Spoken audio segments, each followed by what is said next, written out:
The travailing mother. The word travail means to labor with pain, toil, to suffer the pangs of childbirth, or to be in labor. Travail is a form of intense intercession given by the Holy Spirit, whereby an individual or group is gripped by something that grips God's heart. The individual or group labors with God for an opening to be created so that the new life can come forth. The prayer of travail is God desiring to create an opening to bring forth a measure of life, growth, produce new results, or birth new things. Travailing prayer births not just necessarily children, but it can produce and release into existence new ways of doing things, new opportunities, new visions, new dimensions which the Lord wishes us to follow. Every mother in this house who we are celebrating today, I said this morning on the radio that one day is not enough for Mother's Day. Do you agree? Amen. Every day is Mother's Day. Amen. Because even when the children have grown and moved out and they have their own children, mothers are still there to ensure that the grandchildren are alright and the children are alright. You never stop being a mother until you are raptured. Amen. Amen. And so we honor, we appreciate, and we love our mothers. Every mother in this church this morning knows what it's like to travail in child's birth. Huh?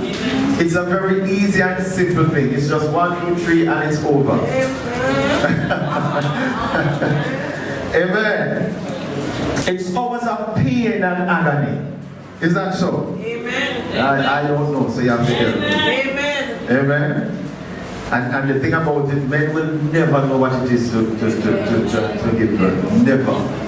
Yeah? And this is why sometimes it's easy for the man to just walk on and pick it and don't even give a dollar. Because they don't know what it is like. And even when the mother is struggling with 6, 7 children, she has to stay there and fight it out. Because it wasn't easy to bring them in this world. Amen? Amen. Somebody say amen. Amen. It's always a pain and agony. Always. As the mother waits to give birth to the child that she carries for 9 months. This morning, we're not looking at that type of travail. We're looking at the spiritual one that I explained earlier. A travail that God placed on us.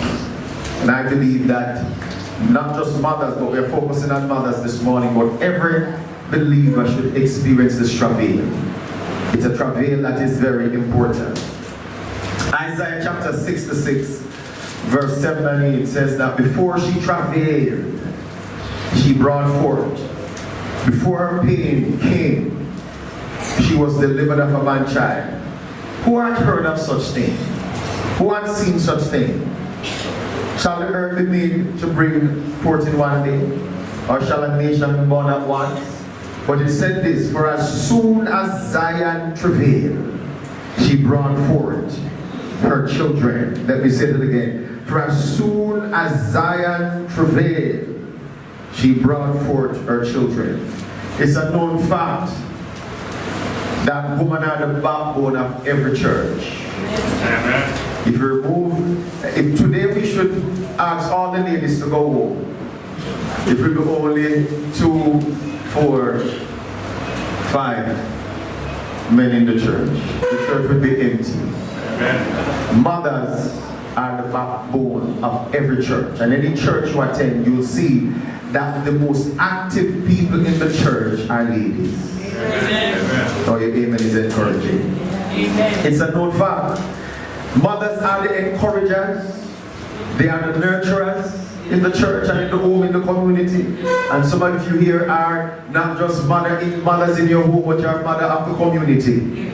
Everybody who have problem, they come to you. Everybody who have distress, they come. Everybody who hungry come to you even when you hungry. And you understand what it means to have just a little bit, but you have to feed the community still. So your amen is so encouraging. They are the encouragers, and even when mama is in pain and distress and she don't have any money, she's the one who is encouraging everybody, telling everybody that they can go on. Even when the mother don't know where the money is going to come from to pay for the CHC or to pay the tuition, she's always there encouraging everyone. She has to have a big smile on her face because if mama is depressed, everybody depressed. She's what? The travailer. She is the encourager, the nurturer, and she is the travailer. We want to focus this morning on two, let me call them superwomen of the Bible. We just read about them just now. It's Anna and Ruth, superwoman. One travailed for a prophet, and the other travailed for a nation. One travailed for a prophet, and the other travailed for a nation. We know the end of the story, that Anna received her prophet, and Ruth saved the Jews from total annihilation. Esther, thanks. But how did they accomplish this is what we want to look at. Because I believe that this will help our mothers to be more effective than they are. Amen? We're not saying they're doing an extremely well job, but how can we be better? And if you're a mother who is not travailing for your children, how can you be a better travailer? Firstly, Anna had a need, but there was a problem. Anna had a need, but there was a problem. Esther had a problem, and she had to travail for a solution. Let us look at 1 Samuel chapter 1, verse 4 and 5. Go there quickly. 1 Samuel chapter 1, verse 4 and 5. Praise God. 1 Samuel 1, 4 and 5. He said, and when the time was that Elkanah offered, we read it, he gave to Peninnah his wife. Now this man had two wives, Elkanah and Anna. Elkanah had children, but according to the word of God, Anna was barren. She could not have any children. And the Bible said that when it would be time for them to go to the temple, he would give to his wife with children her portion to make the sacrifice. But to Anna he gave a double portion. The Bible said that Anna was distressed because she had a maid who would make fun of her. She called her barren and she would make fun. And because of this, Anna was depressed. She was cast down. She was broken. And let me say this to every person in this place. When a lady cannot have children, it's one of the worst things that can happen to her. When she cannot conceive, it's like the world is coming to an end. So we can understand how Anna felt. She was broken. And not just broken because she was barren. She was broken because someone was in the house who was making fun of her. And this need for a child led her to what? Travail or to intercede to God for a breakthrough. Are you here this morning? Amen. Come on, say amen, church. Amen. Esther, in Esther chapter 3 verse 8 and 9, and we read it, it said that there was a problem, and the problem was that the Jews were about to be annihilated. There was a plot to kill the Jews, and when Esther found out about it, Esther being the queen, when she found out about it, her uncle Mordecai said to her that you will have to do something about this problem, because if you don't do something about the problem, help will not come from the outside, and if you don't do something about it, they are going to die. So one wanted a child and one had to stand up for the nation. Do you see how important mothers are? Yes. Amen. Come on, say amen. Amen. The Bible said that Esther interceded. She went on 3 days of what? Fasting and prayed, and God gave her favor. Anna went on some travailing. She cried. When we read it, it said that she was in bitter bitterness of spirit and cried, and God opened her womb and gave her a prophet. Can I say this to you? When you travail, you give birth to prophets and apostles and kings and queens. When you travail, you can save a community and a nation. We need some more travailing mothers. Somebody say amen. Amen. But write this down. We will only travail if there is a need or a problem. So someone won't just get up one day and just say, mega travail. We travail when there's a need, when there's something that you desire, something that you want, something that you pray for, or there is a problem. So when the problem comes, there's going to be travailing. What this means, believers, is that many of our mothers do not recognize that there is a problem. And the reason I say this is because when you come to prayer meetings, in any church in Jamaica, prayer meetings are always empty. And this shows that many mothers have not recognized that there is a need to travail. Are you still here? Come on, talk to me. And even if these congregations are mega, on a Sunday you have over 1,000 people, when you go to that prayer meeting and you look at the amount of people in the prayer meeting, you will be surprised. And what it shows is that many of our mothers, listen to me mothers, do not recognize that there is a very, very important need for them to cry out. Are you still here? Come on, say amen. Amen. But let me remind us this morning of the many needs that we have to travail. Mothers, your sons and your daughters, the young believers in the church, our leaders, both our spiritual and our governmental leaders, witches and warlocks which are coming against not just your home and your family and your community, but it's coming against your church and coming against your health and coming against your will. I'm just reminding you why we need to travail. Are you here this morning? Amen. Come on, somebody say amen. Amen. Demonic powers that have been let loose in our communities, and many of us live in some communities where we can't sleep at night because demons have been released in these communities. These are the needs, are the reason why we need to stand in the gap and travail. Because if you don't pray, who is going to pray? If you don't stand in the gap for your children, who is going to stand in the gap for them? When they're going on the bus, when they're going in a school, where we have children who are exposed to pornography, children who are taking weapons to school. If you as a believer don't intercede for your children and cry out for them, they're going to get involved in gangs. They're going to be having sex in bathrooms. They might get into buses where they die. So mothers, we need to travail. Somebody say hallelujah.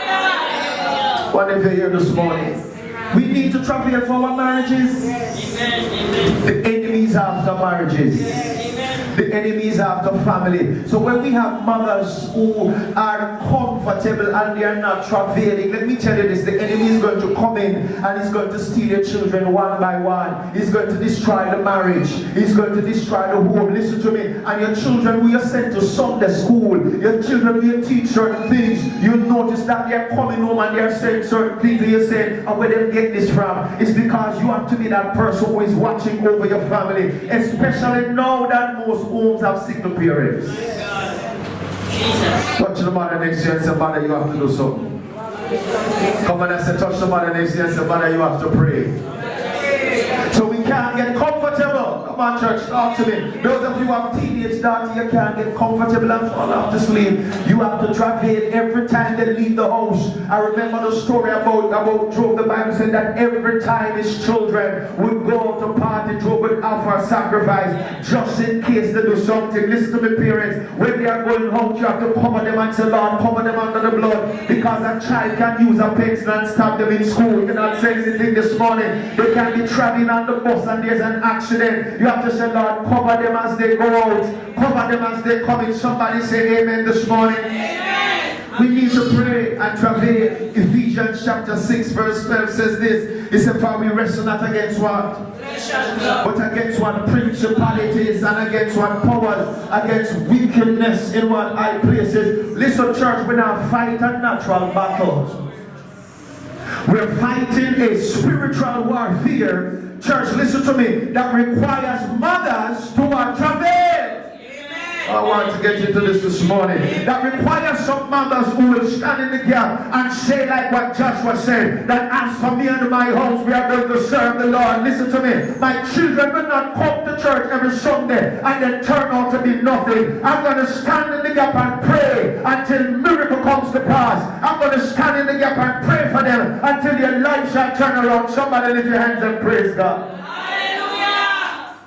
Mothers, we have to pray, you have to travail, you have to intercede, you have to stand in the gap. But there will not be travailing if there's no need.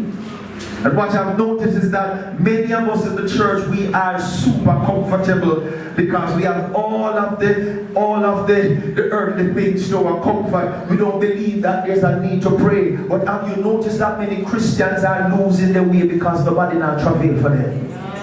The reason you and I are saved today is because someone took the time out to sit in the room and to stay on their face before God at 3 o'clock and to travail for you. To say, my God, I pray that you will save her. It is not something that came to pass in 2 minutes or 2 hours. She had to travail. She had to groan in her spirit like a mother who is giving birth and say, Lord, save sister so-and-so. Save brother so-and-so. So when most of you come to church sometime and start to cry and surrender your heart to God, it's not just because you wanted to come, it's because somebody travailed for you or stand in the gap for you. The reason why you are alive today and you're not dead in your sin is because somebody travailed and stood in the gap for you. And we are here acting as if everything is all good and we don't need to travail for nobody else. Hallelujah. Come on, touch your neighbor and say, neighbor, you need to travail. Oh, hallelujah. Come on, lift your hands and give him praise this morning. Hallelujah. So if there's no desire or no problem, there's no travailing. This is why we see where God will allow all kind of distress to come upon us sometimes. Because God has to use distress sometimes to get your attention. Okay? Have you ever noticed that the only time most of us pray when trouble comes? Yes. Let me tell you something. Some people don't show up at church all 6 years. And as soon as mountain upon them back, them find a church. Oh, the church is very quiet this morning. And they are in the healing line saying, Pastor, I need some prayer. We find God when we have problems. We find God when we have circumstances. And God, knowing this, sometimes God says, I have to send some trouble in your life for you to find back God. We don't travail unless there's a need and there's a problem. But we don't have a need. So we don't travail. We don't see a need for our children to get saved. So we don't travail. Church, I want you to listen to what I'm saying this morning. Your children will not get saved until you stand in the gap and pray them through. There are some things that require, there are some situations that require, as a mother, that you pray through. Listen, let me give you an example. Come here, Sister Grant. Somebody say hallelujah. We get to something. There's sometimes, turn on face the crowd. There's sometimes as an individual you're going through some situations and just pray for 2 hours or 3 hours or 4 hours or 2 days is not enough. It is, I am not in her shoes, but spiritually I am feeling her problem, I'm feeling her situation, I'm feeling it. And as she's going through what she's going through, I have to be praying her through. I have to be interceding for her. She don't know that I'm travailing for her, but as she's going on this journey, go upon the journey, I am praying her through. If stop, Sister Grant, if I don't pray her through, she can't make it out. The struggles that she, listen to me, church, some of the struggles that we are faced with, if someone is not there interceding for us, those troubles are going to cause us to go crazy. Come back, Sister Grant. It's because someone is there saying, Lord, cover her mind. Lord, give her strength. Lord, empower her. And you sit on your feet before God and start to cry and groan in your spirit. When Sister Grant coming before you, you say, Lord, I don't know the problem that she's going through, but I sense in my spirit that she's going through something. And you say, Lord God, cover her. Lord God, keep her. Lord God, provide for her. You say, I come against every demon in power that that comes against her life. And as she's going through that, she believes that she'll go through it because she has strength. She's going through it because someone has stood in the gap for her. And has said to every demon in powers that you are not going to destroy her life. So if we don't intercede and travail for them, they are going to be destroyed. Amen. Amen. Somebody say hallelujah. My God, this is why some of us are so burdened, because church folks in the 20th century don't know about travail.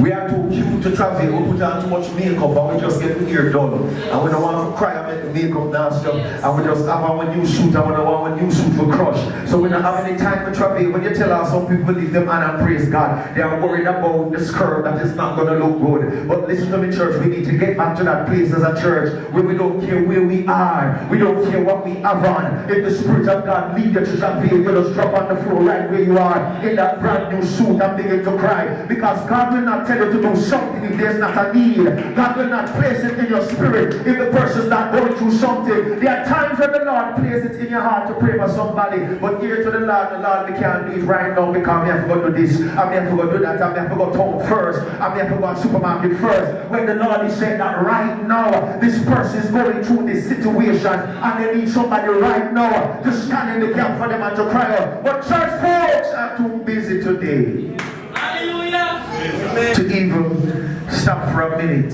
and say, Lord, cover them on their blood. Come on, lift your hand and say, Lord, cover them on their blood. There was a need and there was also a problem. This led them to pray. Listen, they were forced to travel. They never have a choice. And they were forced to travail because they could not accomplish this in their own strength. Look at me. There are some things, listen, your education can't fix. There are some things that your connection can't fix. Look at me. Sometimes you could call your cousin and your cousin will send you something to Western Union. But oh God, this problem bigger than Western Union. You know, this problem bigger than DHL. It's bigger than MoneyGram. This problem, you can call pastor and pastor, pray and fix it. This problem is going to require you to cry. This is why when you see people lying down on their face in church and crying, we should not criticize and ridicule them. They are going through something and their spirit is somebody shout hallelujah in the church. Come on, lift your hands. Come on, lift your hands. Yes, Lord. Come on, lift your hands. Somebody lift your voices and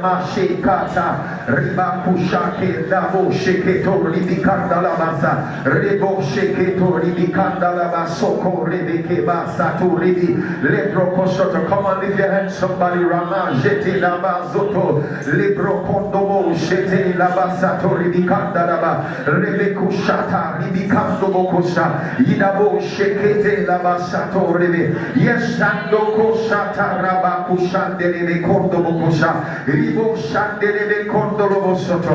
Come on, shata raba deke sata raba kundo bokosha libro kondo bokosha te laba sata riba kushata. Come on, somebody lift your hands and your voices and begin to pray now in the Holy Ghost. Shataramandele kondorobo rabaka shatari kandala basato lebro kondo boko shatela basatea libro kondo boko shateha lebaka shataramandele kondorobo ribaku shandele kondorobo soto. In the name of Jesus, kanda kasatela basataya. Yes, Lord.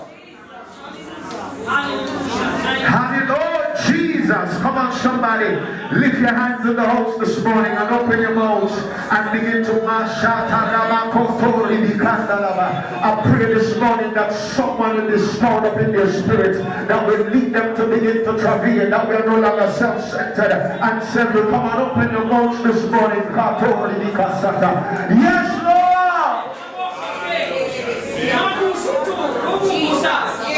Hallelujah.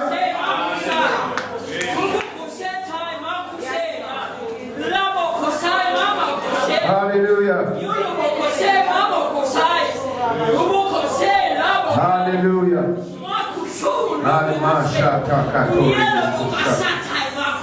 Hallelujah. Come on, just lift your hands and worship Him. Jesus. Hallelujah. Hallelujah. Hallelujah. Hallelujah.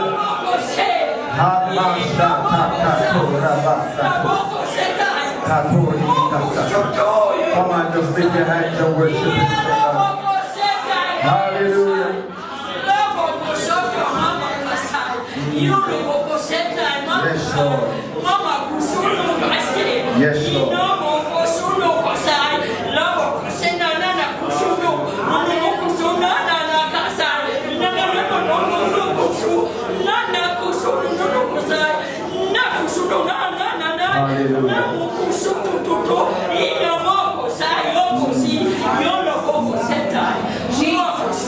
Hallelujah.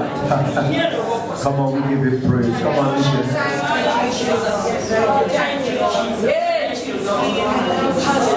Hallelujah. Hallelujah. Somebody, hallelujah.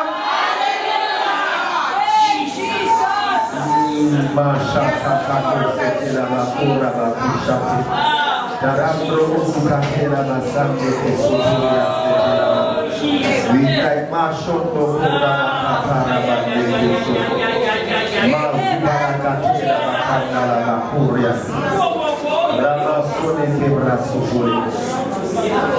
Let me say this before we leave this house this morning.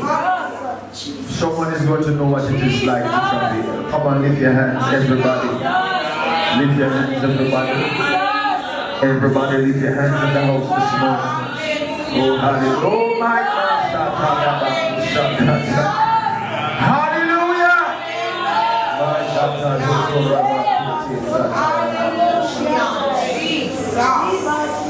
Hallelujah. Yes, Lord.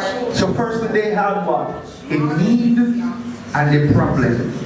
And this led them to travail. Secondly, in order for them to accomplish what they accomplished, they had to make some sacrifices. Esther fasted for 3 days. In Esther chapter 4 verse 15 and 16. It said that she bid Mordecai and she said, let us fast for 3 days. Let us eat nothing, let us drink nothing. Because there's a situation that needs to be fixed. She made a sacrifice. Anna also prayed, but she went a bit further. The Bible said she made a vow. And it said in 1 Samuel chapter 1 verse 10 and 11, it said she was in bitterness of soul and prayed unto the Lord and wept sore. And she made a vow that if God give her a man-child, she'll give it back to him. Listen to me, church. You cannot say you are a travailing mother if you are not willing to make sacrifices. Listen to me. If your personal business is more important than your prayer life, you will not see miracles. Talk to me, church. If your chores at home are more important than your prayer life, you will not see miracles. There are times when you're washing the dishes and the Lord said to you, right around the dishes, stop washing the dishes right now. You just want to pray. You're just there, and out of nowhere you just feel like heaviness in your spirit. Are you here this morning? Come on, talk to me, the church. You're cooking the dinner around the stove, and all of a sudden you just feel like evidence, hallelujah, in your spirit, and you just start to cry. You wonder what is happening to you. The Lord says, stop, cook, turn off the stove right now. I'm going to find your prayer closet and pray. Because right now, listen to me, church, right now somebody could be meeting in an accident. Right now your child could be crossing the road, and there's a car coming out of nowhere. But God has some people who are sensitive to the Spirit. And the problem with the church, we're not sensitive to the Holy Ghost. Jesus. Church folks in the 20th century, they're not sensitive to the Spirit of God again.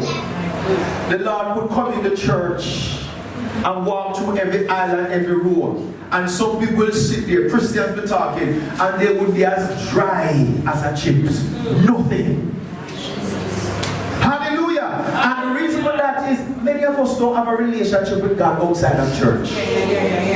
The only time some of us pray is when we read prayer here. The only time some of us read the word is when we're reading the Bible in church. There is no connection with God at all. So when you come into the house of God, God could move like a flood. All you're going to sit and look is like this. There's no sensitivity to the Spirit. So God can use you to travail. So even if the Spirit Spirit of the living God is saying to you as a mother, your son is in problem because you're not sensitive to the Spirit. You don't know how to go down now and pray for him. Come on, somebody in the church. Hallelujah. So church, we have to be sensitive. Oh Jesus, somebody help me this morning to know when the Spirit of God is saying, listen, don't eat for 1 week. Oh God, it's something that's happening right now to the child, you know. But the Lord said today is Sunday, but the Lord says the Friday coming, the child going to be in a bus and the bus going to crash. But the Lord, I tell you from Sunday that you need to go and fast. The Lord telling you that you need to pray. But here some of us know, Lord, why we should pray. We don't need God to tell me why. We just need God to tell me to pray. And I'm going to pray. Are you hearing what I'm saying, church? Come on, somebody shout hallelujah. So she made one sacrifice. You have to make a sacrifice, man. You have to set aside time. Let me talk to some church people who save and sanctify. And the only time they pray when they bless them food. You're not saying anything. Let me talk to some church people. The only time they pray is when we come to church. Church folks, you're going to live a defeated life if you don't have a prayer life. Enemy are going to take your turn praying. No, you're not saying anything. Enemy will walk in your home and destroy your children. Somebody say hallelujah in the church. My God. Your child over the doctor will watch pornography. May I talk, but you don't want to hear me this morning. The one that squeezes somebody through the window and through the back door, and you run in the room there, and the whole and you full with Holy Ghost, and filled with Holy Ghost, and filled with power, and Holy Ghost no practice and say walk to the house and start speaking tongues. But when we come to church, we just sit there. Come on, touch your neighbor and say, neighbor, you have to be sensitive to the Spirit. Come on, I say, touch your neighbor and say, neighbor, you have to be sensitive to the Spirit.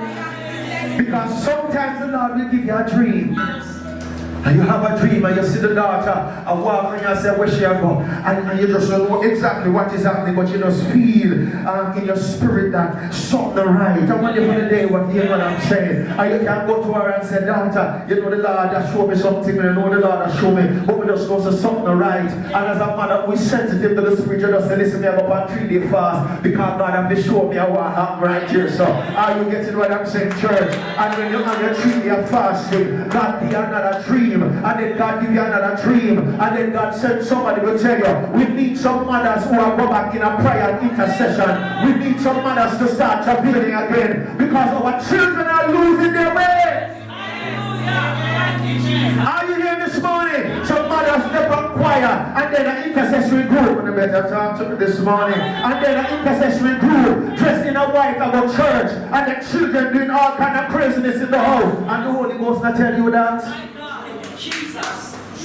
Singing on choir and the children doing stuff. Somebody talk to me this morning, and as soon as mommy walk over the house and God prayer practice, the child bringing somebody in the house, and when you come home with your Holy Ghost sanctified self and step in the house, the Holy Ghost will ring a bell and say something wrong. Hallelujah, something right. Hallelujah in the house. Come and talk to me, church. You remember the days when I was growing up as a young Christian, you have some mothers in the church, them call them watchdog. No miss them. Spiritually, no miss them. Nobody feel like so you can go party Saturday night and come to church Sunday morning and sing in a choir. Or they not say anything. Or sing and praise and worship. Oh, you're not saying anything this morning. A matter of fact, you know, say in a church, I mean, I'm a church, I'm on there. Because mother so and so, or sister so and so, or father so and so might pick me out and come take me over the choir. You only spend time, mother just get up out and sit on the back and start dance when the music now play. And just come up in the choir and just touch you. And say, come down the Lord, so you not live right. But those days are gone. People don't live right again. We just live anyway. And come to church and do anything. Now we just dance and shout. Because we have a form of godliness. But there's absolutely no power. Church has become a social club. We come and we just preach and live a good message. And we just up nice and sing good and talk and hug each other and go back home to the same mess. We need some travailing mothers to bring back the church to where the church was. To the book of Acts where people come to the door sick and leave out heal. Are you getting what I'm saying? You think a pastor and the prayer mothers? Yes. Because if you have nobody praying, the service going to be stagnant. This morning. Somebody heard me this morning, but when you had some people who travail Saturday into Sunday morning, for Sunday morning service, and they were crying, and they were saying, Lord, send some souls, Jesus Christ. Let the man of God preach under the anointing. Let backsliders come home, and you have 5 mothers crying and groaning in their spirit. When you come Sunday morning, the atmosphere is conducive for worship. The worship leaders start to praise, and now 3 hours you can't stop praise, because Holy Ghost break out in the church and not saying anything. The word come up with such authority and clarity. Even while praise and worship are singing, people getting healed. Why? Because some travailing mothers went in the back room saying, Lord, we're not going to let go until you bring transformation in the church. But here we have no, they don't have the time to pray, because we have to prepare the dinner for Sunday for Saturday night. Oh God, my God, my God. Oh God, in the quiet this morning. And so watch this now. And so my brothers, so when they come church Sunday morning, nobody not pray, nobody not travail for service. And when they come church Sunday morning, and service is not what they expected it to be. Here everybody know, Pastor was not on fire today. Because we don't understand that you also have a duty as travailing mothers. Go back to the book of Acts and you'll see what happened. Every time the disciples were in trouble, they had some mothers who stayed over in a house and they prayed. And they said, God, we need a breakthrough. God, we need deliverance. We need to get back to the days when mothers will take the time out. I'll train them, come to church on a Wednesday or on a Monday. And they said, listen, we pray for the service. We pray for the believers. We pray for those who just get saved. Because pastor alone can't do it. So we are going to take it upon ourselves, and we are going to pray, Lord, we need the church to grow. Not just because we confess something of the screen, but we are going to pray